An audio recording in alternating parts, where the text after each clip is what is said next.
야담상회를 찾아주신 선비님들 감사드려옵니다. 야담상회와 함께 즐거운 시간 보내시길 희망해 봅니다. 첫 번째 이야기 시작합니다. 옛날 옛적 깊고 깊은 산간지방 매덕골에 새로 부임한 사또 순맹이 고을 경계를 밟으며 하늘을 올려다보았습니다. 그는 보기 드문 참된 관리의 인덕과 자세를 지닌 자로서 나라의 녹봉을 먹는 관리의 신분으로 사치와 향락에 빠지는 것을 늘 경계하는 성품을 가지고 있는 사내였습니다. 가히 지조 있는 사대부의 얼을 가슴속에 새긴 군자였지요. 그는 지방 수령들이 새로 부임하는 부임지에 당도할 때 을에 행하던 요란한 호위인부와 하인들의 행렬조차 과감하게 물리고 단신으로 호련히 이 매덕골에 발을 들여놓았습니다. 자신의 식솔들은 이미 며칠 전 이곳으로 모두 이주한 상태였지요. 이 한적하고 별다를 것 없는 작은 고을에서 그리도 흉흉한 일이 연속으로 일어나다니 참으로 믿기 어려운 일이로구나. 백성을 호위하고 나라의 기강을 바로 세울 막중한 책임이 있는 관리로서 가히 그냥 두고 볼 수 없는 사안이었다. 순맹은 깊은 한숨을 흘리며 통탄의 목소리를 뱉었습니다. 자신이 부임한 이 매덕골은 짧은 기간 동안 알 수 없는 이유로 5번이나 수령이 바뀐 전적을 지니고 있는 곳이었기 때문이었어요.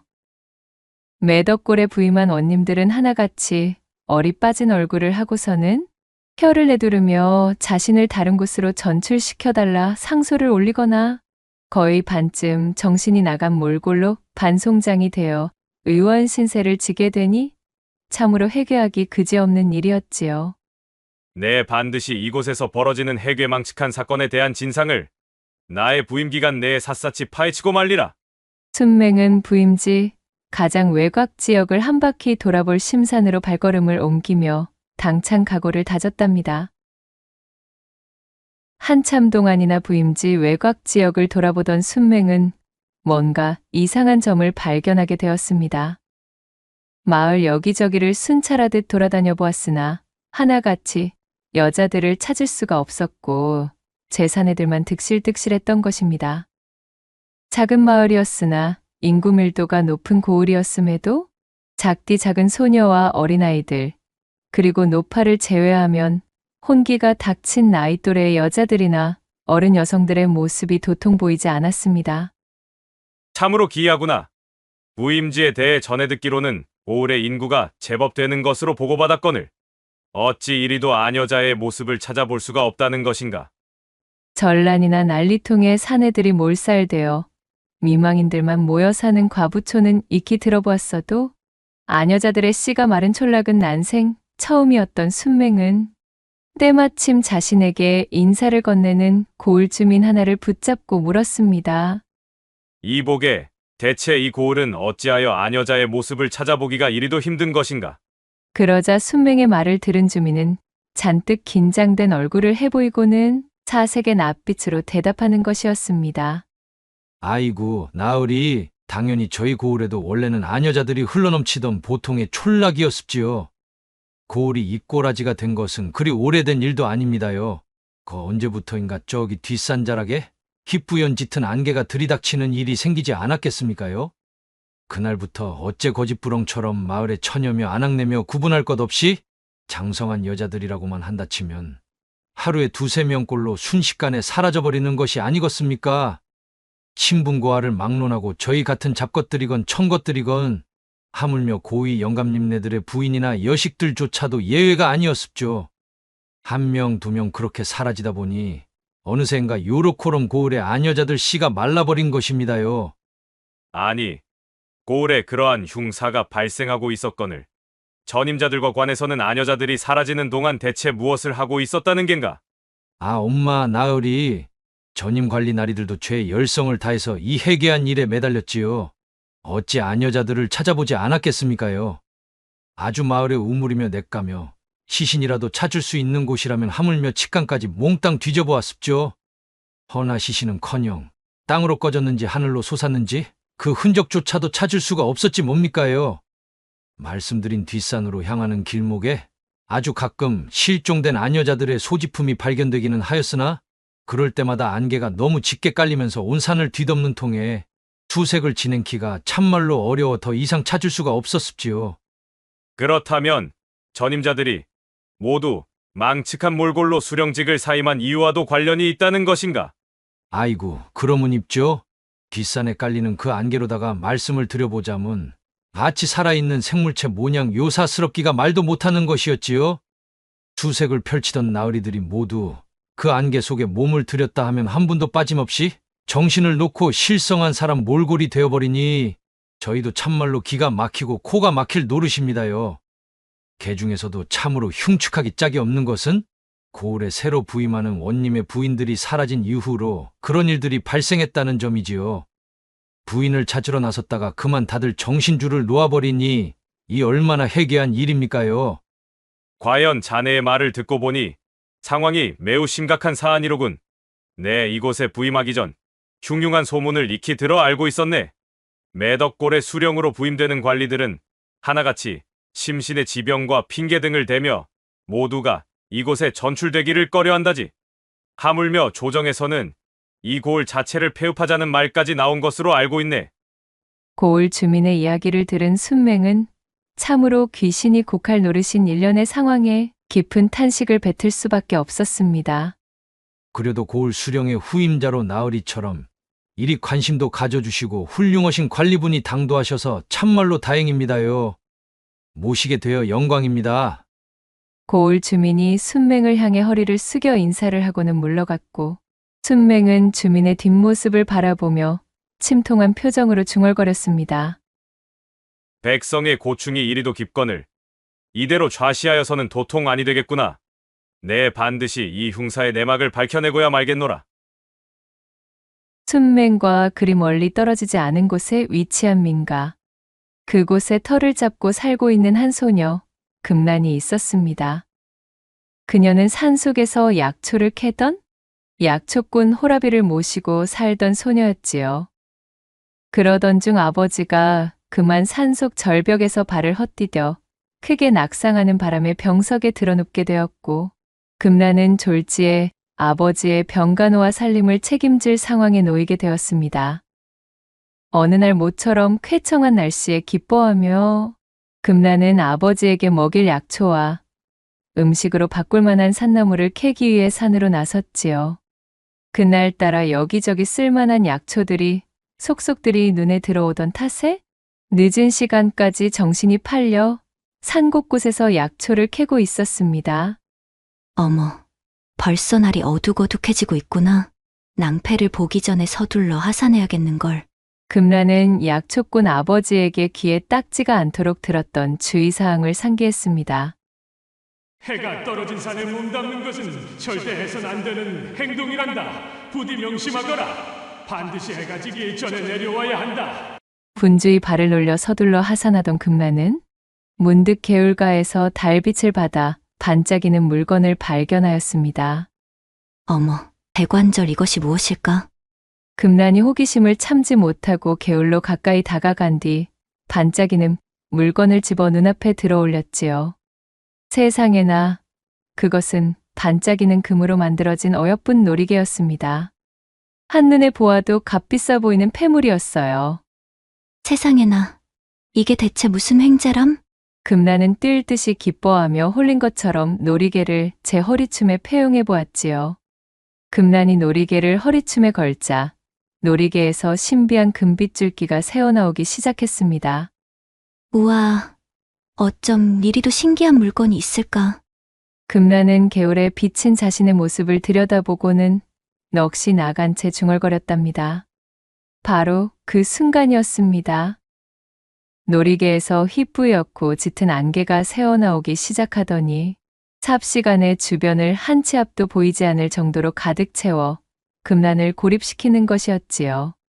화들짝 놀란 금란은 공포에 질려 황급히 놀이개를 뜯어내려 하였으나 어찌된 일인지 놀이개는 금란의 허리춤에 뿌리를 내린 것 마냥 꿈쩍도 하지 않았습니다. 안개 때문에 한 발짝도 움직일 수 없게 된 금란이 겁에 질린 목소리로 도움을 청하였으나 해가 거의 떨어진 깊은 산 속에서 그 목소리를 들을 수 있는 사람이 있을 리 만무했지요.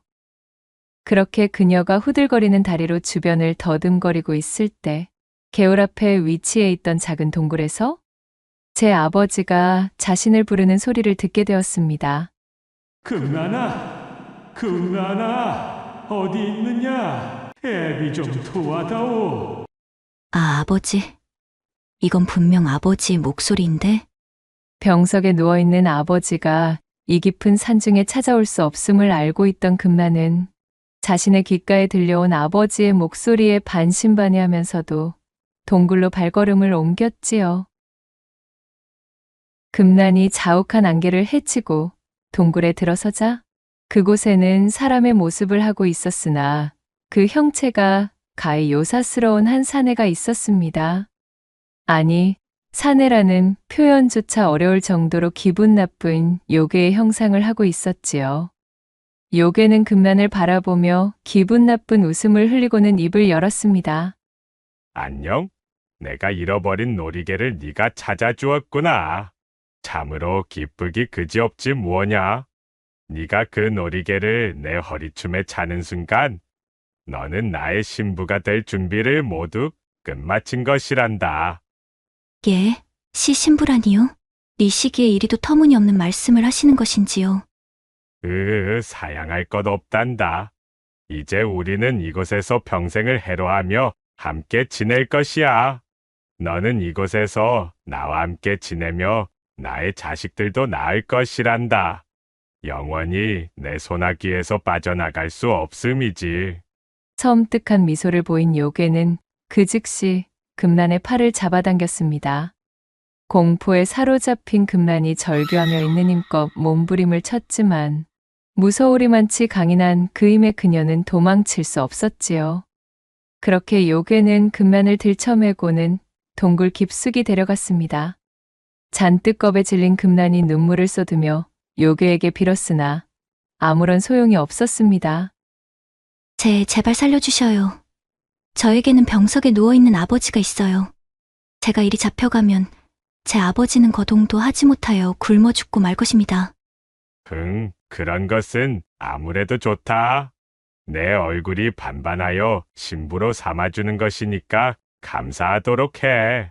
계속해서 그 입을 다물지 않고 조잘될 셈이라면 너는 신부감이 아니라 오늘 저녁 내 식사감이 될지도 모르니까 말이야. 섬뜩하기 그지없는 말을 하는 요괴의 소나기에 잡힌 금란은 핏기가 가셔 창백해진 얼굴로 제가 끌려 들어온 동굴의 입구가 점점 더 멀어지는 것을 지켜보며 눈물을 흘릴 수밖에 없었습니다. 부임 첫날의 해가 떠올랐고 잔뜩 긴장한 마음으로 동원에 나선 순맹은 초췌해진 육방 관속들이 말해주는 그간의 요사스러운 사건들을 듣고는 깊은 고심에 빠졌습니다. 마을에서 아녀자들만이 사라지는 이 기이한 상황은 순맹 자신도 부인이 있었기에 더더욱 무시할 수 없는 사안이었습니다. 자네들이 말대로라면 언젠가는 나의 부인도 그렇게 호련히 자취를 감추어 실종될 것이 뻔하다는 말이렸다. 아래옵기 참말로 송구하오나 그렇게 되지 싶습니다요. 지금까지 단 한 번도 그렇게 되지 않은 적이 없지 뭡니까요?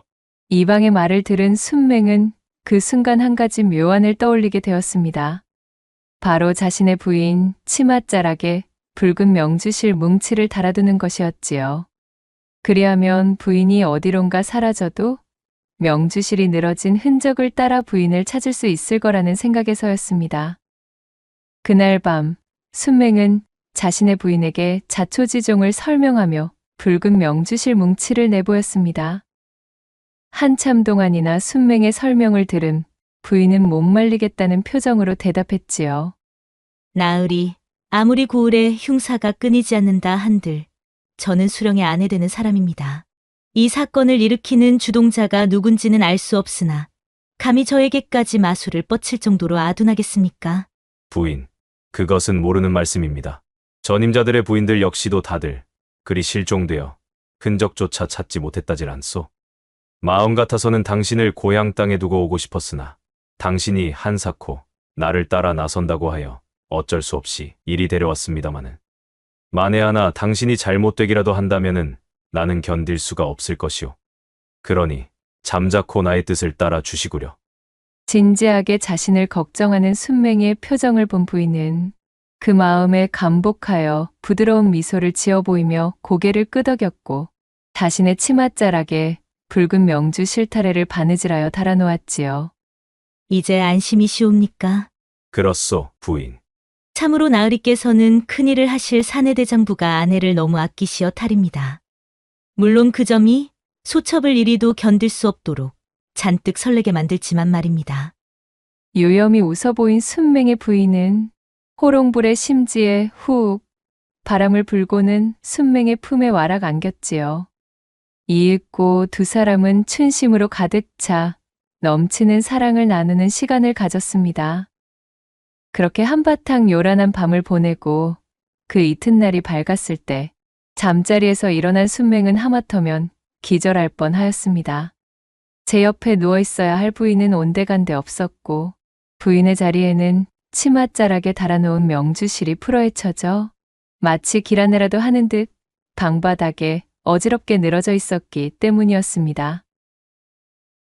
한편 요괴의 손에 이끌려 깊숙한 동굴 속으로 끌려간 금난이 정신을 가다듬고 눈을 떠 어둠에 익숙해지려 애쓰고 있던 시각, 사방에서 역한 냄새가 풍겨오며 그녀의 코를 강타하고 있었습니다. 우! 악취를 참지 못해 코를 틀어진 금난이 정신을 차리고 주변을 둘러보자 그녀의 눈에 잔뜩 널브러져 있는 해골더미들이 들어왔지요. 히! 새파랗게 질려버린 금난이 사색이 되어 사시나무 떨듯 경련하고 있는데 어디선가 희미하게 사람의 소리, 정확히는 여인의 목소리가 들려오고 있었습니다. 거기 누구세요? 희미한 소리의 근원지를 향해 귀를 쫑긋 세운 금난이 어두운 동굴 속을 천천히 더듬으며 나아가자 나무로 얼기설기 엮어 마치 옥사와도 같은 공간이 나타났고 이윽고 금난의 눈앞에는 믿지 못할 광경이 들어오게 되었지요. 그곳에는 그동안 자취를 감추었던 아녀자들이 초췌해진 몰골을 한 채 넋이 나간 얼굴로 옥사에 갇혀 있었기 때문이었습니다. 세상에나, 이게 도대체 무슨... 화들짝 놀란 금난이 엉덩방아를 찌우며 뒤로 물러서자 금난의 귓가에 들려왔던 목소리의 주인공인 한 처자가 기력이 쇠한 목소리로 힘없이 중얼거렸습니다. 살려주셔요. 요괴가 오기 전에 어서.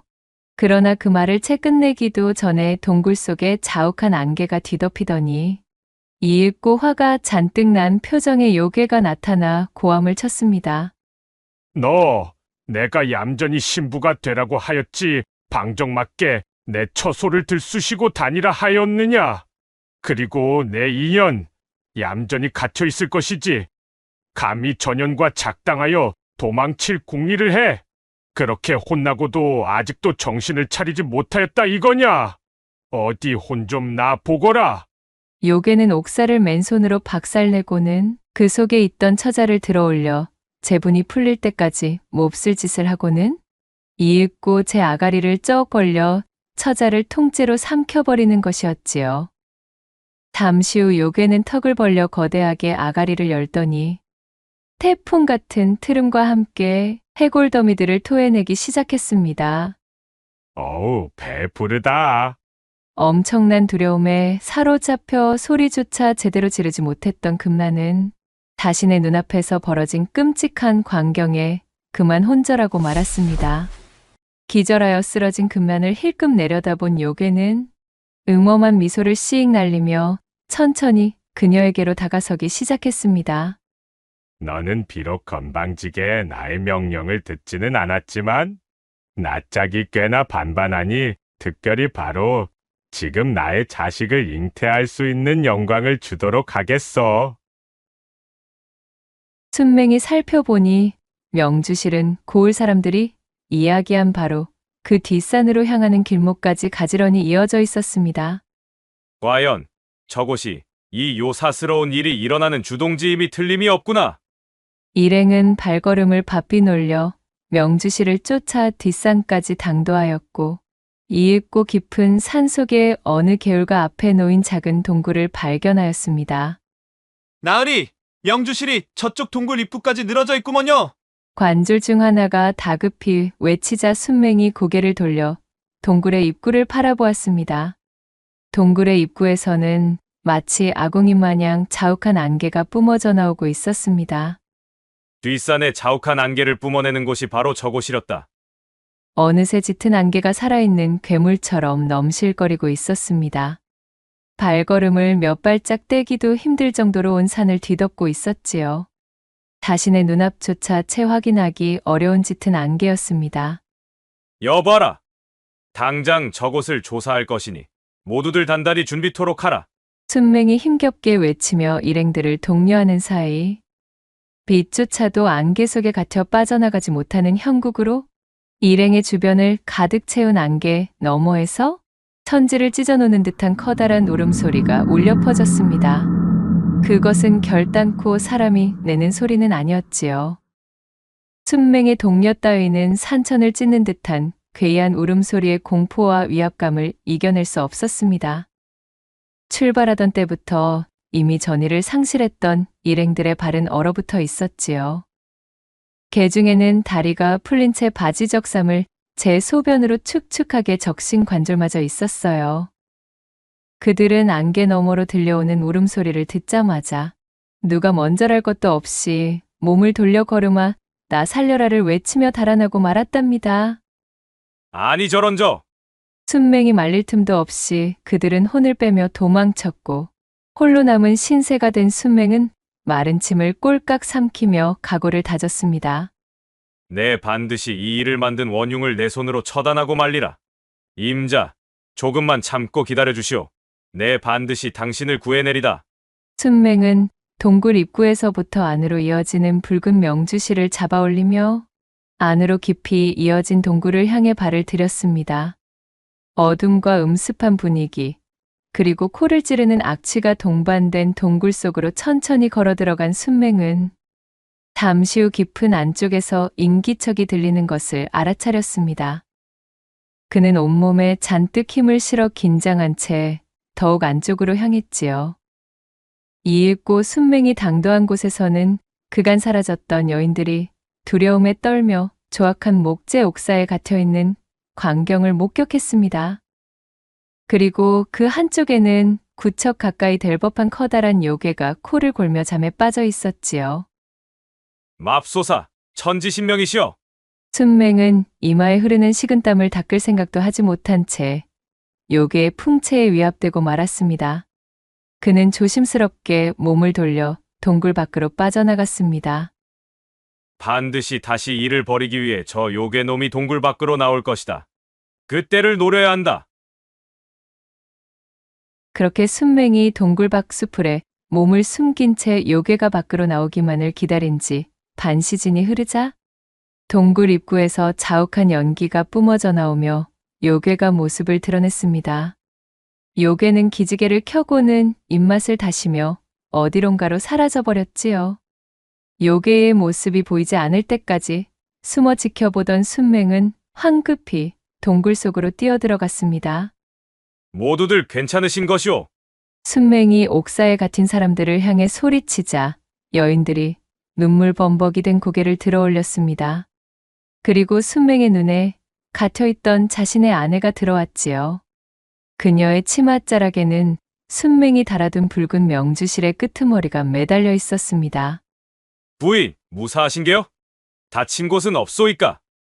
날이 참으로 다행입니다. 소처, 이제는 끝났다고 여기고 단념하고 있었지 뭡니까. 간밤에 제가 어떻게 이곳에 갇히게 되었는지 도통 기억이 나질 않습니다. 눈을 떠보니 이미 이러한 곳에 갇혀 저 요괴의 놀이개가 되어 있지 않겠습니까? 부인, 그리고 모두들 잠시만 기다리시오. 순맹이 여인들이 갇힌 옥사 자물쇠를 검집으로 있는 힘껏 내리쳤으나 자물쇠는 꿈쩍도 하지 않는 것이었습니다. 낙심한 순맹이 애가 타 발을 동동 구르고 있으려니 벽면 한쪽에서 초췌한 얼굴을 한 소녀가 고개를 내밀며 다가서 입을 여는 것이었지요. 바로 금난이었습니다. 그녀의 몰골은 모진 고초와 몹쓸 겁탈을 당해 말이 아니었어요. 나으리, 저희를 구하러 이리 행차해 주신 것은 감복할 일이오나 저 요괴의 힘이 무시무시하여 이대로라면 나리의 목숨마저 위험합니다. 어서 도망치셔요. 저 음탕한 요괴는 인근 고을에서 제 마음에 드는 안악을 잡아 금방 다시 돌아올 것입니다. 시간이 촉박했습니다. 이 동굴 속에 요괴의 볼모가 되어 갇혀 있는 아녀자의 수는 셀 수조차 없었지요. 순맹 혼자서 감당할 수 있는 구출의 규모가 아니었습니다. 그렇다고 자신의 부인만을 찾아 데리고 나오는 것은 그의 성미상 결단코 용인할 수 없는 일이었어요. 희미하게 보이는 빛에 의지한 채 순맹은 입술을 깨물며 정신을 다잡았습니다. 그리고는 잡혀있는 아녀자들에게 소리쳤지요. 결코 그대들을 포기할 셈이 아니니 반드시 용기를 잃지 말고 기다려주시오. 요괴가 돌아오기 전까지 한 번에 그대들을 구출할 재간이 없으니 여러분들이 나를 좀 도와주어야 하겠소. 동굴 밖으로 나간 요괴가 다시 돌아오게 되면 그 요괴가 가장 두려워하는 것이 무엇인지 그것을 좀 알아내 주셨으면 하오. 그러자 아녀자들의 얼굴이 대번에 하얗게 질리는 것이었지요. 바라보는 것만으로도 무서워 오금이 저리는 요괴의 약점을 알아내라니 참으로 말도 안 되는 소리라 여겼기 때문입니다. 순맹이 다시 입을 열었습니다. 물론 이것이 얼마나 위험천만하고 무리를 종용하는 것인지 내 모르는 바가 아니외다. 허나 지금은 그런 것을 따져가며 이를 돌볼 때가 아님을 그대들도 모르지는 않으리라 여기오. 저 요괴가 가장 기피하고 두려워하는 것을 알게 되면 내 반드시 그것을 구해 돌아와 그대들을 구해내겠소. 여기엔 나의 아내도 붙잡혀 있으니 나의 말을 신용하여도 좋소.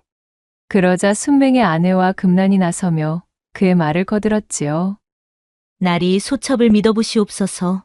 비록 잡혀있는 몸이기는 하나 고을 수령의 안방마님인 저의 체면에 이리 넉놓고 무력한 모습만 보일 수는 없습니다. 제가 반드시 요괴의 약점을 알아내어 보겠사옵니다. 저 역시도 힘을 보태겠어요. 보필해야 할 아버지가 병석에 몸져 누워 계십니다. 지금 이 시각에도 저만을 기다리며 계실 것이 눈에 선한데 여기서 이리 허망하게 죽을 수는 없어요. 두 사람이 적극 나서며 결의를 다지자 이에 동화된 주변의 아녀자들도 눈을 빛내며 자신도 거들겠노라 외치기 시작했습니다. 이 광경을 지켜보고 있던 순맹이 탄복하여 고개를 끄덕였지요. 그들을 독려하며 위로하는 사이 동굴의 입구 쪽에서 지축이 흔들리는 소리가 들려왔고 금난이 순맹을 향해 재빠르게 외쳤지요. 나리, 어서 몸을 숨기셔요. 요괴가 돌아올 때 나는 기척입니다. 순맹은 즉시 바닥에 제 몸을 굴러 오물을 뒤집어 썼습니다. 자신의 채취를 지워 요괴에게 들키지 않기 위함이었어요. 이후 순맹은 금난이 몸을 의지하고 있던 좁은 바위 틈에 숨어 자신의 모습을 숨겼지요. 얼마 후 동굴 안이 흔들리는 소리가 가득 차며 요괴가 성큼성큼 돌아왔습니다. 돌아온 요괴의 손에는 기절한 채 눈을 감고 끌려온 처녀가 들려져 있었습니다. 요괴가 입맛을 다시며 처녀를 내려놓았고 옥사에 갇혀있던 여인들은 떨리는 염통을 가다듬고 서로 눈빛을 교환한 뒤 고개를 끄덕이고 작전을 실행하기에 이르렀습니다. 금난이 가늘게 떨리는 손가락을 숨기며 앞으로 나서 입을 열었지요. 돌아오셨군요. 기다리고 있었습니다. 엥? 기다렸다고? 나를? 물론입니다. 저를 품으셨으니 이제는 어찌하든 저희 지아비 아니신지요. 세상의 지아비를 기다리지 않는 여인도 있답디까. 요괴는 평소와는 사뭇 다른 금난의 나긋나긋한 음성에 잔뜩 기분이 좋아졌습니다. 요괴의 반응을 확인한 순맹의 아내 역시 금난과 눈빛을 교환하며 가세하였지요. 아니, 이보셔요. 그 영광된 자리를 저런 풋내도 채 빠지지 않은 어설픈 계집에게 맡기려 하신답니까? 이 옥사의 문을 열어주신다면 제가 당신에게 진정한 지아비 섬김이 어떤 것인지를 보여드리겠나이다.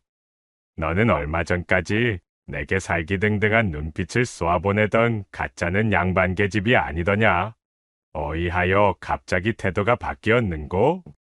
천지를 아래에 두고 계시는 존엄한 당신에게는 가짜일지언정. 이 조선 천지에서 지위를 얻어 편히 지내려면 무릇셈에 능해야 하는 법이지요. 어차피 이곳에서 나가지 못한다면 소첩이 당신의 애첩이 되고자 하는 마음에 부끄러움이 있을 수 있겠사옵니까? 오호라, 너희들의 언변이 나의 심금을 울리는구나. 금난과 순맹의 아내가 합심하여 요괴의 마음을 간지럽히자 다른 여인들 역시 적극적으로 동참하여 요괴를 향해 달콤한 아부의 말들을 던지기 시작했습니다. 그러자 요괴가 크게 너털웃음을 터뜨리며 그 흉측한 몰골의 아가리를 쩌억거리더니 품에서 열쇠를 꺼내 옥사의 자물쇠를 열어주었지요.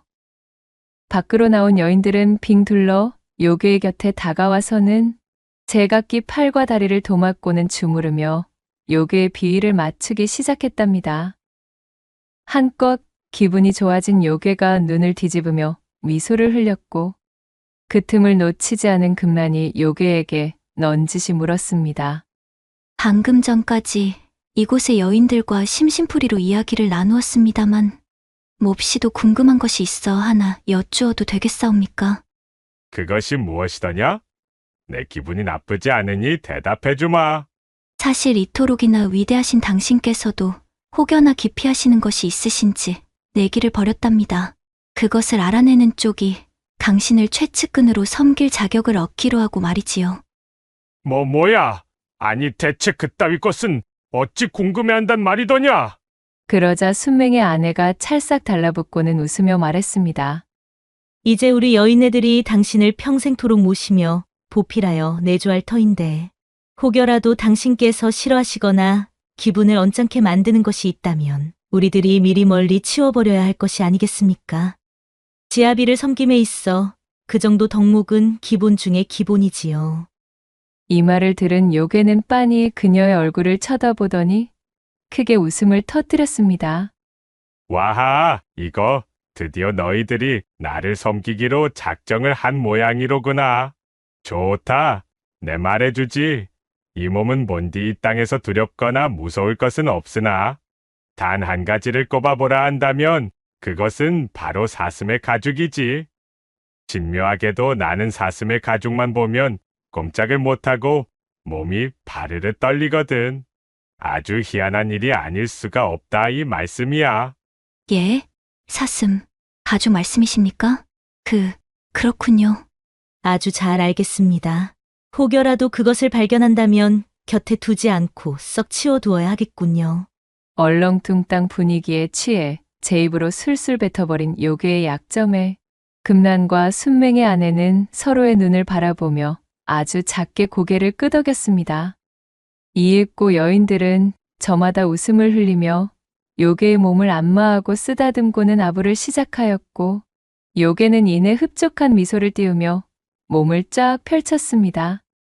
그리고는 여인들의 품속에 파묻혀 그대로 골아떨어졌지요. 상황을 숨어서 지켜보고 있던 순맹은 요괴가 깊은 잠에 빠진 사이 몰래 동굴을 빠져나왔습니다. 그는 자욱한 안개를 조심스럽게 헤쳐 산에서 내려왔지요. 허겁지겁 마을로 돌아온 순맹은 도망간 나졸들과 육방 관속들을 모아놓고 사정을 전달하며 하명했습니다. 한시가 급한 일이다. 공포에 사로잡혀 그곳에서 도망친 죄에 나의 하명을 업신여긴 죄 모두 묻지 않을 것이다. 사로잡힌 아녀자들을 구하는 것이 가장 중요한 문제이기 때문이다. 그들은 우리의 아내, 우리의 딸, 그리고 우리의 며느리이자 이웃, 친구였던 사람들이다. 오늘로써 우리 고을에 들이운 불미스러운 그림자를 모두 지워낼 것이니 지금 당장 요괴를 공략할 사슴 가죽을 구해오거라. 그대들의 협조를 바라겠다. 그리하여 고을의 모든 사내들이 저마다 앞다투어 사슴 가죽을 구하기 위해 동분서주하였고 사냥을 할 줄 아는 자, 냉병기를 다룬 경험이 있는 자, 저작거리, 무두상과 약재상들까지 합심하여 한나절이 걸린 끝에 사슴 가죽을 마련했습니다. 순맹과 관졸들은 저마다 사슴 가죽을 하나씩 품속에 숨긴 뒤 만반의 준비를 하였고 그 길로 모두 모여 뒷산으로 올라 동굴 입구에 당도했지요. 순맹은 일행들의 사기를 한 번 더 독려한 뒤 말했습니다. 동굴 안은 놈의 소굴이자 영역일 테니 그곳에서 전투를 벌이는 것은 실로 무모한 일이다. 밖으로 유인토록 해야겠도다. 그리하여 관졸들이 동굴 입구를 냉병기로 마구 두드리며 소란을 피웠고 순맹은 동굴 입구에 서서 크게 소리쳤습니다. 네 이놈! 감히 어느 안전이라고 이곳에 자리를 잡고 고을의 부녀자들을 납비하여 데려가느냐? 당장 그 썩어 빠진 낯짝을 이리 들이밀지 못하겠는가? 매덕골의 수령으로 부임한 나 박순맹의 이름으로 내 놈을 기필코 용서치 않으랴. 동굴이 떠나갈 듯 큰 소리로 요괴를 자극하자 여인들의 품에서 단잠에 빠져있던 요괴가 눈을 번쩍 뜨고 일어나 동굴 밖으로 달려나왔습니다. 이 하찮은 벌레만도 못한 족속들이 감히 내게 도전하는 것이냐? 요괴는 무시무시한 얼굴을 한 채 몸을 펼쳐 순맹과 일행을 위협하였고 그 모습을 본 관졸들은 다리를 후들거리며 겁을 내기 시작했지요. 모두들 겁내지 마라. 한낱 잡스러운 요괴일 뿐 그 이상의 것도 이하의 것도 아니다. 나를 따르라. 순맹은 고함을 치며 검을 치켜 올려 요괴를 향해 달려들었습니다. 서리빨 같은 기세를 뽐내는 순맹을 따라 관졸들도 함께 가세했지요. 그 광경을 지켜보던 요괴는 가소롭다는 듯이 웃으며 눈을 빛냈고 손가락에서 길쭉하게 자라난 손톱을 일행들을 향해 휘둘렀습니다.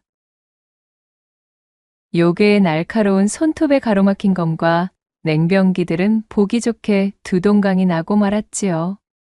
푸덕거리는 이걸로 끝인 게냐? 내 놈들을 싸그리 고통스럽게 족쳐주마.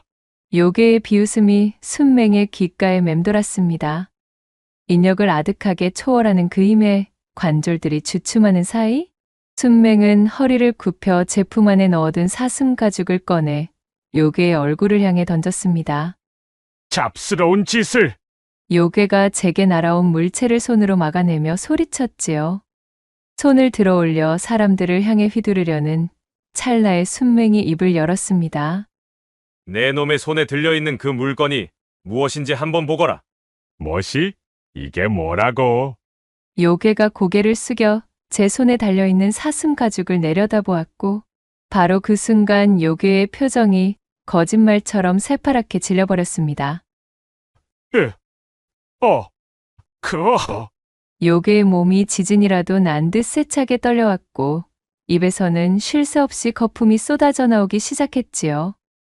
온몸을 사시나무 떨듯 격렬하게 떨어대던 요괴는 그 자리에서 혀를 빼물고 정신을 잃어버렸고 고목이 쓰러지듯 쿵 소리와 함께 땅바닥으로 넘어가 기절해버렸습니다. 지금이다. 모두들 달려들어라. 순맹과 군졸들은 일제히 기절한 요괴에게 뛰어들어 그 목을 단칼에 날려버렸고 산자락 전체의 멱을 따는 소리가 뒤덮이는가 싶더니 이내 자욱하던 안개가 모두 걷혔습니다. 그와 동시에 요괴의 시체는 흑빛 먼지가 되어 사라졌고 그 자리에는 금색의 멧돼지 형상을 한 생물이 눈을 부라리며 죽어 있었습니다. 이놈이 요괴의 정체였군. 그제서야 순맹은 긴장이 풀려 자리에 풀썩 주저앉고 말았지요. 이리하여 요괴 토벌대의 활약은 막을 내리게 되었답니다.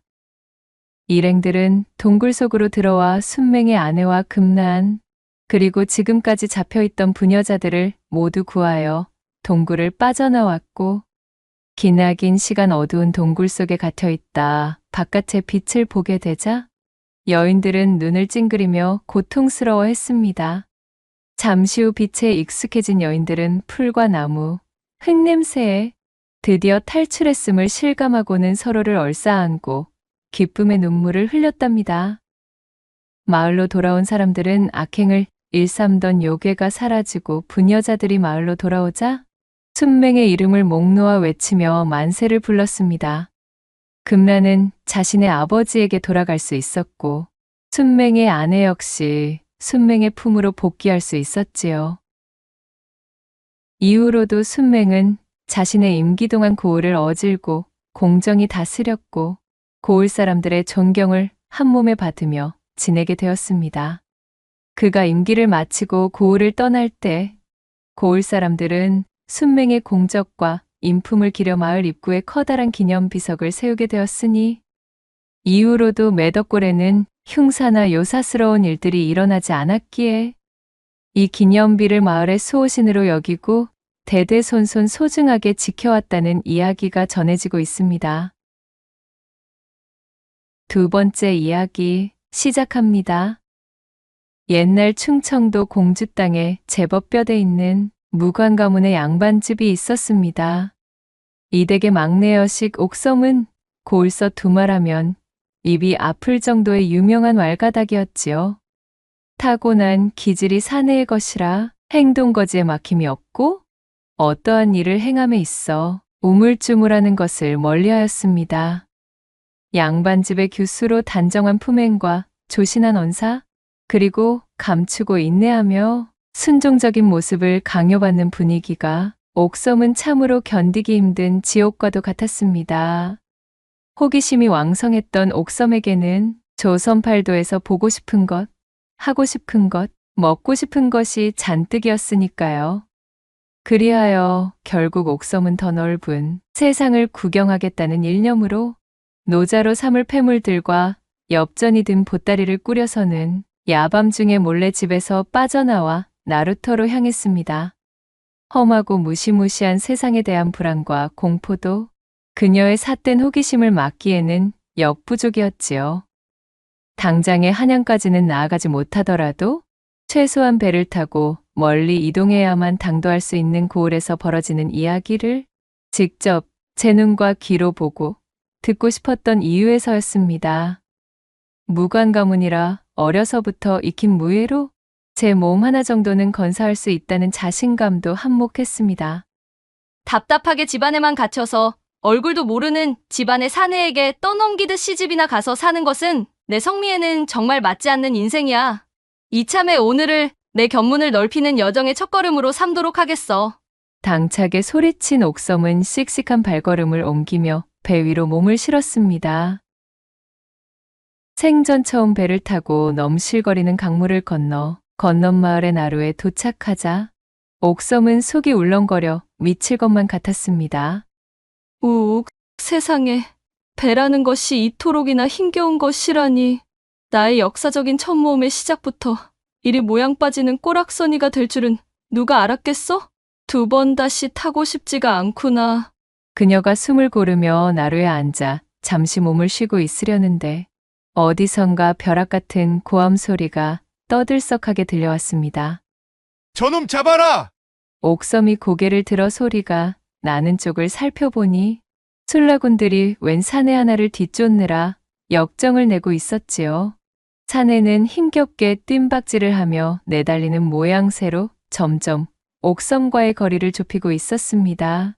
어머? 무슨 일이 벌어지고 있는 것인가? 저 사내가 어찌하여 내 쪽으로 오는 거야?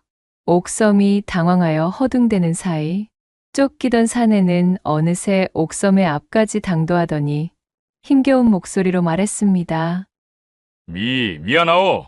내 초면에 면목 없으나 부디 이것을 좀 숨겨주시오. 무엇이? 아니 이보시오? 사내는 거의 반강제로 옥섬의 소매춤에 무언가 묵직한 것을 밀어넣고는 그 길로 나루의 반대편 골목으로 달아나고 말았습니다. 술라군들은 우르르 뛰어가며 사내를 뒤쫓았고 영문을 모르는 옥섬이 휘둥그레진 눈으로 제 옷소매에 손을 넣어 사내가 맡긴 물건을 꺼내보려는데 그 순간이었습니다. 저 작자와 한패인가? 저놈이 무엇을 맡기고 도망간 게지? 등 뒤에서 술라군 한 명이 옥섬의 손목을 잡아채더니 으름장을 놓으며 말했지요. 아니 생전 처음 보는 사내요? 나 역시 대체 이것이 무슨 일인가 싶어 확인해 보려던 것뿐이란 말이오. 그러자 술라군은 어림없다는 듯 콧방귀를 끼고는 우악스러운 손길로 옥섬의 소매춤을 뒤지며 털어내기 시작했습니다. 그러자 옥놀이개에 장식이 달린 고급스러운 은장도가 떡하니 나왔지요. 이것 좀 보시게. 이래도 시침을 뗄 작정이더냐? 도망간 놈과 한패로구먼. 훔친 작물을 이리 건네주고 도망간 것을 보니 아니 되겠다. 이보시오, 오해라고 하질 않소. 나도 아까 그 사내가 왜 나에게 이것을 주고 달아났는지 도통 영문을 모르겠단 말이오. 시끄럽다. 거짓을 고하다니 배짱도 좋구만. 어디 초소에 끌려가 투옥되어서도 거짓부렁이 나오나 두고 보자. 술라군은 옥섬의 변명을 들으려는 노력도 하지 않은 채 제 동료에게 손짓을 하더니 그대로 옥섬을 잡아 포박하고는 술라군 초소로 끌고 가버렸습니다. 새끼줄에 엮은 굴비의 모양새로 대롱대롱 초소로 끌려온 옥섬. 다른 자들이었으면 밑도 끝도 없이 닥친 시련과 해괴한 사달에 오금이 저려 벌벌 떠는 것이 정상이겠으나 옥섬은 오히려 모험을 떠난 시작부터 장황이 펼쳐지는 예상 밖의 전개에 잔뜩 들떠 신이 나 있었습니다. 자신이 살면서 야밤중에 술라군들의 초소에 끌려와 여기저기 구경해 볼 일이 어디 있겠나 싶어 그녀는 잔뜩 두근거리는 가슴을 꾹 억누른 채 여기저기 둘러보기에 여념이 없었지요. 옥섬을 잡아온 술라군은 도통 긴장하거나 무서워하는 낯빛이 아닌 이 처자의 태도가 참으로 어이가 없어 잡아온 그대로 초소에 마련된 간이옥사에 하옥시켜버렸습니다. 그놈이 잡혀오면 날이 밝는 대로 신문토록 할 것이다. 엄포를 놓고 돌아가는 술라군의 등 뒤를 바라보며 옥섬이 중얼거렸습니다. 여차하면 아버님의 이름을 대고 오해를 풀면 곧바로 풀려나겠지만 그리했다가는 집에서 몰래 도망 나와서는 모험길에 오른 나를 필시 가만두지 않으실 게 뻔하지. 다리 몽둥이를 문지르겠다며 길길이 날뛰실 것이야. 당분간은 사정을 지켜보며 버텨보아야겠다. 그렇게 옥섬이 옥사의 이모저모를 뜯어보며 처음으로 겪는 경험에 잔뜩 설레다 밤이 늦어 까무룩 잠이 들었습니다.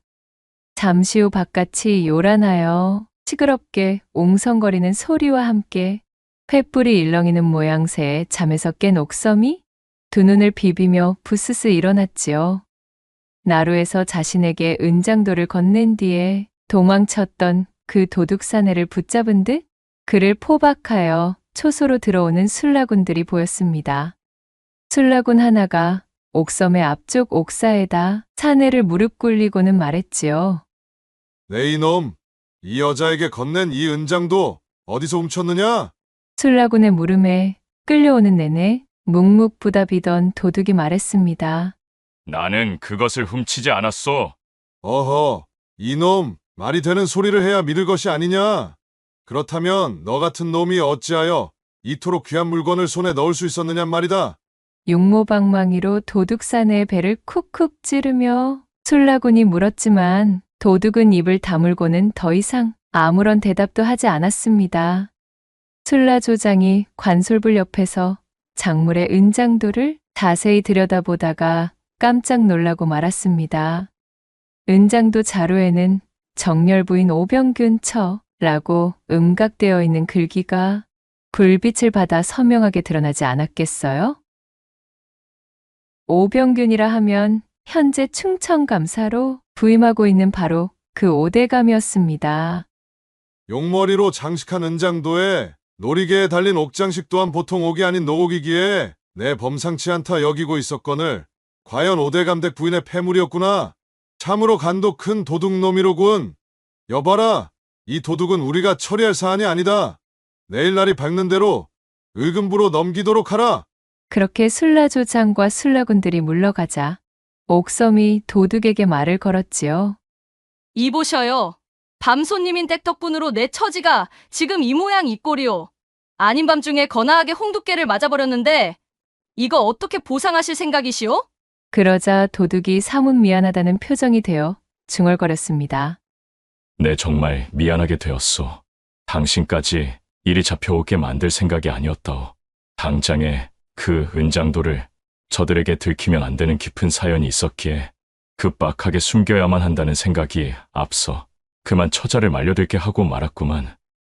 깊은 사연이라는 도둑사내의 말에 옥섬의 눈이 대번에 희번득 별빛을 담아낸 것 마냥 호기심에 반짝거리기 시작했습니다. 그 깊은 사연이라는 것 내게 알려줄 수 있겠소? 사정 청취가 끝나고 만약 부정한 일이 아니라 판단이 되면 내 당신을 도와줄 용의가 있소만? 도둑은 형형하게 눈을 빛내며 자신있게 이야기하는 옥섬의 얼굴을 바라보았습니다.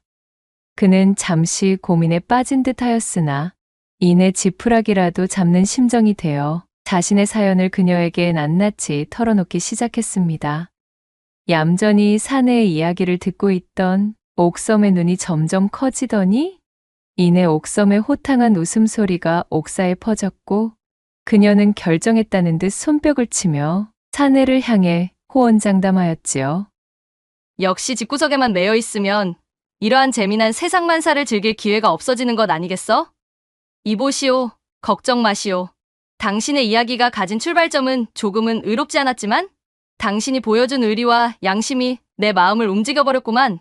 내 책임지고 당신을 도와주겠으니 그 죽상인 얼굴부터 좀 펴시오. 훤칠하게 생겨서는 아깝지도 않소? 이튿날 날이 밝자 옥사에 갇혀있던 옥섬이 고래고래 소리를 지르며 술라군을 호출했지요. 여봐라, 걔 아무도 없느냐? 아니, 죄인 주제에 감히 얘가 어디라고 이리 떠들고 있는 게야? 이제 막 근무를 끝내고 교대 준비를 하던 술라군 한 명이 소란스러운 옥섬의 소리를 듣고 옥사에 들어왔지요. 자, 여보게, 잠시 이리 와. 귀 좀 빌려주시게. 당장 자네의 목이 떨어지느냐 마느냐에 노인 중차대한 문제일세? 옥섬은 희죽 웃으며 술라군에게 으름장을 놓았고 허풍으로 치부하기엔 너무도 위험이 서려 있는 그 맹랑한 모습에 술라군은 자신도 모르게 옥섬에게 다가가 귀를 쫑긋 세웠습니다. 옥섬이 그의 귀에다 대고 귓속말로 뭔가를 쏙닥거리자 자지러질 듯 놀란 술라군은 대번에 꽁지가 빠져라 바깥으로 튀어나가더니 이내 술라조장을 불러오기에 이르렀고 술라조장 역시 옥섬을 자세히 살펴보더니 말했습니다. 정말로 관찰사나리 가문의 막내 여식이 맞사옵니까? 맞다면 증빙패를 보여주시지요. 수행하는 하이나나 없이 홀로 나루에서 방황하다 잡혀왔다 들었기에 쉬이 믿기가 어렵다는 점을 헤아려 주시오. 옥섬은 대답 대신 자신의 품에서 가문의 문장이 선명히 음각되어 있는 목쇠를 내밀어 보였습니다. 이는 옥섬이 몰래 집에서 나오기 전 혹여나 여정 중에 발생할 문제가 생길 것을 염려하여 들고 나온 최후의 보루였지요. 이리하여 신분이 보증된 옥섬은 자신을 하대하고 옥사에 집어넣은 것을 문제 삼지 않는 조건으로 풀려날 수 있게 되었고 그녀는 풀려난 그 길로 간밤 도둑사내가 일러준 사연의 주인공이 사는 집을 향해 발길을 옮겼습니다. 이거 정말이지 모험을 떠난 처자정부터 아주 흥미진진하기가 이루 말할 수가 없구나. 온몸에서 전율이 흐르고 넘치니 참으로 살아있는 기분이렸다. 옥섬은 이 모든 것이 그저 신이 나고 즐거워 흥을 주체하지 못한 채 콧노래를 부르며 발걸음을 옮겼지요. 그날 늦은 오후 오대감 댁의 포졸들이 포승줄로 묶은 도둑사내를 끌고 당도했습니다. 거기 무슨 일이냐? 대청마루 끝에선 오대감 댁 안방마님이 앞마당에 줄지어 늘어서 있는 포졸들을 내려다보며 잔뜩 위엄서린 목소리로 물었지요. 그 기세에 주눅든 포졸 중 하나가 쭈뼛거리며 앞으로 나서 고했습니다. 지난밤 북문 고갯마루에서 절도를 일삼던 도둑을 쫓아잡고 보니 그의 품속에서 다름 아닌 마님의 은장도가 나왔지 뭡니까요. 이자에게 그것을 추궁하였으나 당최 입을 열지 않고 버티기에 정확한 신문을 위하여 이리 데리고 온 것입니다. 마님. 포졸의 말을 듣고 있던 마님의 표정이 미묘하게 일그러지는 듯 하더니 갑자기 노기가 잔뜩 서린 목소리로 일갈하는 것이 아니겠습니까? 이놈들! 그 사내는 한낱 잡스러운 도둑이 아니다. 어서 포박을 풀어주고 그를 일으켜 세우렸다. 내 어쩌녁에 잠시 나들이를 나갔다가 소중하게 지니고 있던 은장도를 잃어버려서 그렇잖아도 마음이 상해 심려가 큰 상황이었는데 그것을 찾아준 사내에게 감사를 표하지는 못할 망정 도둑으로 몰다니? 예, 아니 그럼 은장도를 도둑 맞은 것이 아니란 말씀이옵니까? 무엄하구나. 그렇다 하지 않느냐. 내 따로 극진히 감사 인사를 전해야겠으니 어서 그 귀인의 포박을 풀고 썩 물러들 가렸다. 그리하여 포박에서 풀려난 도둑은 자신이 뜻하지 않았음에도 유리하게만 흘러가고 있는 이 상황에 어안이 벙벙해진 얼굴로 마님을 올려다보았지요. 도둑을 풀어준 포졸들이 모두 물러나 대감집에서 벗어나자 도둑은 대청으로 올라가 마님에게 큰 절을 올리며 읍했습니다. 아니 마님, 이 은혜를 무엇으로 갚을지 모르겠습니다. 간밤 그 천인공로할 짓을 벌인 쇳내를 이리 구제하여 살려주시다니요. 내 자세한 이야기는 먼저 당도한 이 처자에게 모두 들었다네. 고개를 드시게나. 그러자 건너방에서 옥섬이 고개를 쏙 내밀며 등장하는 것이었습니다. 어찌된 영문인지 알 길이 없던 도둑이 얼빠진 얼굴로 마님과 옥섬의 얼굴을 번갈아 쳐다보는 사이 마님이 온화한 얼굴이 되어 말했습니다. 이 처자가 느닷없이 찾아와 이르기를 그대는 옥사에 갇혀서도 끝까지 나와 간밤에 있었던 일들에 대해 일말의 발설도 하지 않았다지. 문초를 겪을지도 모르는 순간에도 끝끝내 나에 대한 이야기는 한마디도 하지 않았다 들었네. 그 말이 사실인가? 그렇사옵니다.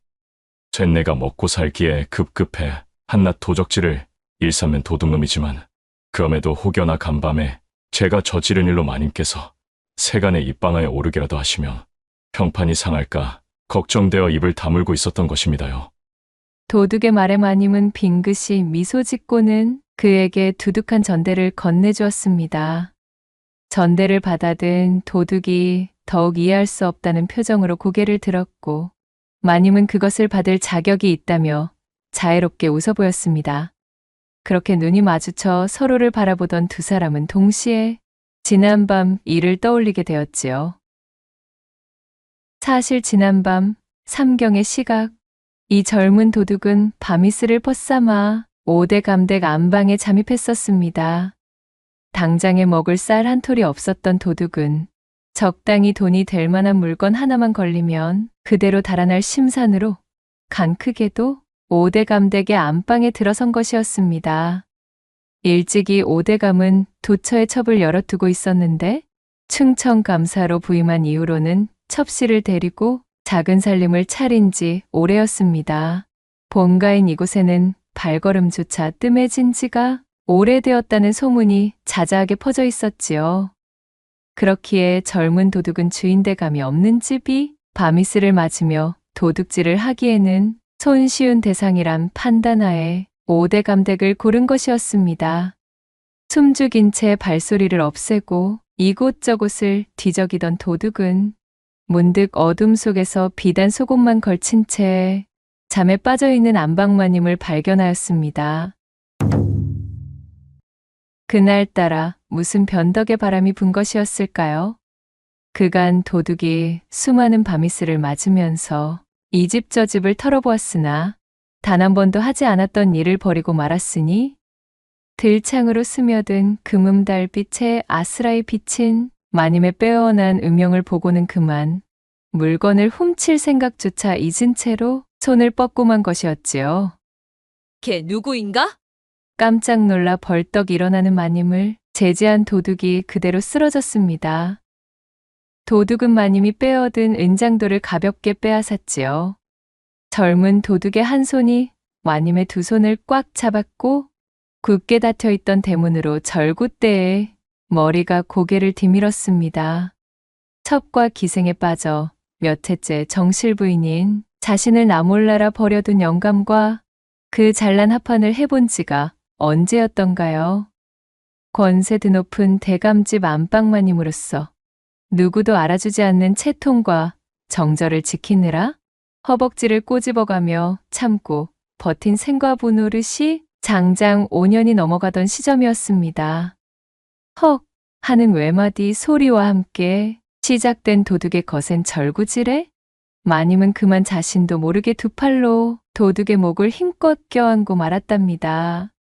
그렇게 젊고 듬직한 도둑이 마님을 연신 누르며 기깔난 운우를 선사하자 5대 감댁은 뇌성병력이 내리치는 듯 대청마루가 뒤흔들리며 지축을 요란하게 흔들어 놓는 밤이 펼쳐졌고 마님은 그날 그리도 염원하던 오랜 소망을 풀게 된 것이었습니다.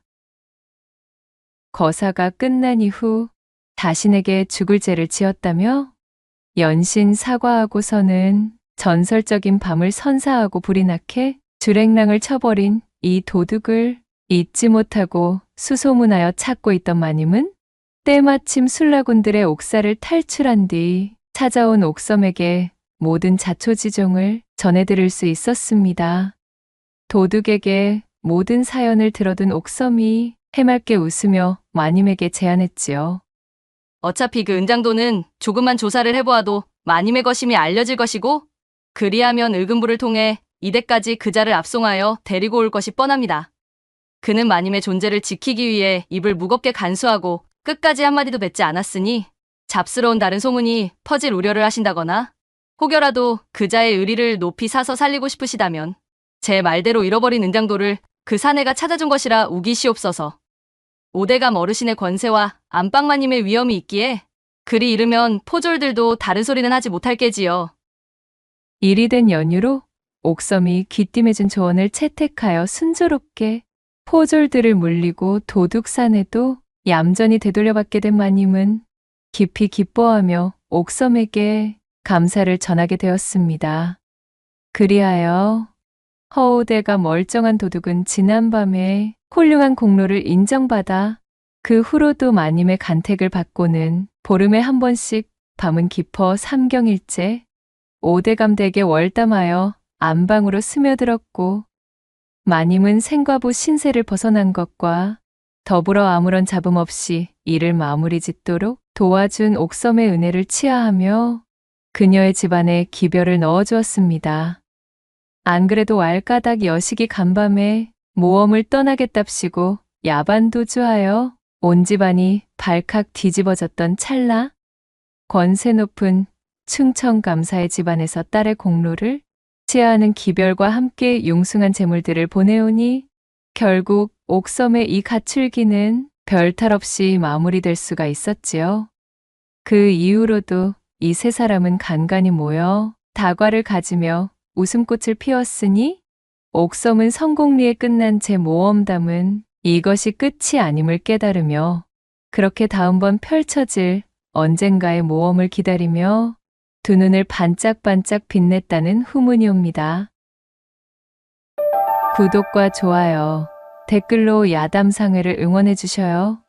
늘 잊지 않고 야담상회를 찾아주시는 여러분들 시청해 주셔서 참으로 감사하옵니다.